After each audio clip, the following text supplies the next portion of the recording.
Johnny Carson wasn't just a late-night host, he was the gatekeeper of Hollywood. A single appearance on The Tonight Show could launch a career, and losing Carson's respect could end one silently. Carson never screamed. He never exposed people publicly.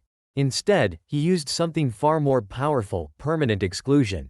Over his 30-year reign, only a few guests crossed lines so serious that Carson refused to work with them again, according to producers, biographies, and first-hand interviews. Tonight, we uncover 5 real, documented cases where Hollywood legends were quietly cut off forever. Not rumors, not clickbait, but verified fallout stories from television's most powerful era.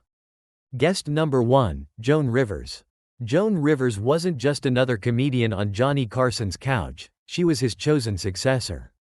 Carson personally groomed Rivers, giving her frequent guest hosting duties and national exposure when few women were allowed on late-night television. Behind the scenes, Carson defended her fiercely.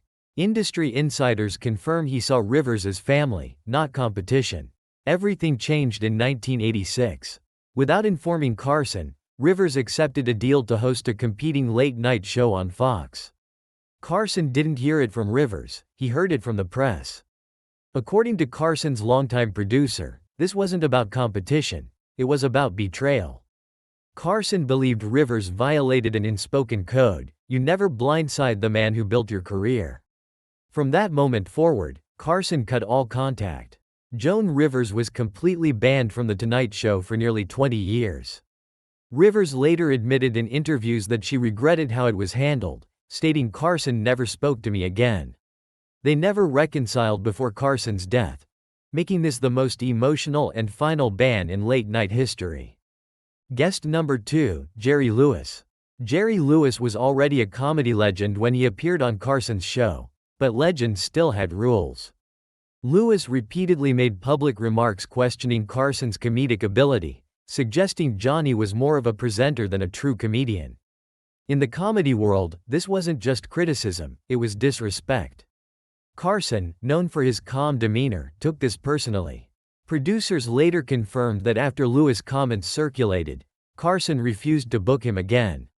Lewis acknowledged the fallout years later in his autobiography, admitting he had alienated Carson and lost access to the most important stage in television. Despite Lewis' fame, the band stood firm, proving Carson valued respect over celebrity. Guest number 3, Gore Vidal. Gore Vidal wasn't banned for one incident, he was banned for a pattern. Vidal frequently used The Tonight Show as a platform for intellectual superiority, often dismissing the audience and subtly mocking Carson's humor. According to former staff members, Carson disliked guests who talked down to viewers. After several tense appearances and backstage complaints, Carson quietly removed Vidal from booking lists. There was no announcement, no public feud, just silence. Vidal later hinted in essays that Carson didn't appreciate my honesty, confirming the professional split. Guest number 4, Bob Hope. Bob Hope and Johnny Carson shared the same territory: late-night dominance. Behind closed doors, Hope allegedly questioned Carson's legitimacy as the face of late-night TV. Industry insiders say Hope viewed Carson as a temporary figure, a belief that deeply irritated Carson. As tensions grew, Carson reportedly stopped inviting Hope, especially in the later years of The Tonight Show. Hope's sudden absence wasn't coincidence, it was intentional exclusion. Despite Hope's legendary status, Carson maintained control, proving that no legacy outweighed loyalty. Guest number 5, Robin Williams. Robin Williams's situation was different, but still serious. During one appearance, Williams arrived visibly erratic, allegedly under the influence, making Carson uncomfortable on live television. Carson valued control, timing, and professionalism, especially on air. Following the incident, Williams was temporarily restricted from appearing again. This wasn't punishment, it was protection of the show's structure.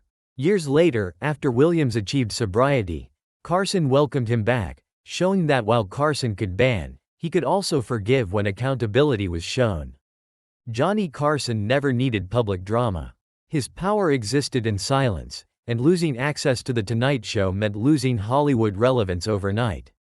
These 5 cases prove one truth. Carson didn't ban people for mistakes. He banned them for betrayal, disrespect, and ego.